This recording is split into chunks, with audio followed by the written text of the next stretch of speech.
বেশ কিছুদিন আগে রসুনের খোসা দিয়ে বানিয়েছিলাম দুটো ফুল, তো এবার পেঁয়াজের পালা। পেঁয়াজগুলোকে হাফ করে কেটে নিয়ে ওপরের খোসাটা এইভাবে সাইজ মতন কেটে নিয়েছিলাম। তারপরে আমি নেব যে কোনো ধরনের একটা কাগজ, তার সাথে জুয়েলারি ওয়্যারটা ঠিক এইভাবে পেঁচিয়ে দেবো। জুয়েলারি ওয়্যার না থাকলে গুঁতো তার অথবা একটা যে কোনো একটা কাঠির সাথে এই কাগজটাকে এইভাবে রাউন্ড করে লাগিয়েও নিতে পারে। এই গ্লু স্টিকটা এমন হয়ে গেল কেন সেটা আমার আগের বড় ভিডিওটা যারা দেখেছেন তারা জানেন। তাছাড়া কারেন্টও ছিল না, তাই জন্য এটাকে আর গ্লু গানে সেট করিনি, এইভাবেই কাজটা করছিলাম। গ্লু গান না থাকলে শুধু গ্লু স্টিক দিয়েও কিন্তু এভাবে কাজ করা যায়। তবে এই কাজটার ক্ষেত্রে নেহাতে যদি আপনি কোনো রকম আঠা ব্যবহার করতে না চান, তবে যেভাবে রসুনের ফুলটা বানিয়েছিলাম সেকেন্ড ফুলটা, সেটার মতন করে একটা করে পাপড়ি অ্যাটাচ করার পর সুতো ঘুরিয়ে বেঁধে দিতে পারেন। প্রথম দিকে ছোট পাপড়িগুলো আর শেষের দিকে বড় পাপড়িগুলো দিলে বেশি ভালো হয়।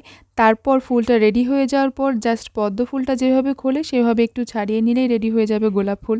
বাই দ্য ওয়ে, খোসাগুলো কিন্তু শুকনো, তাই এর থেকে গন্ধ ছড়ানোর কোনো ভয় নেই।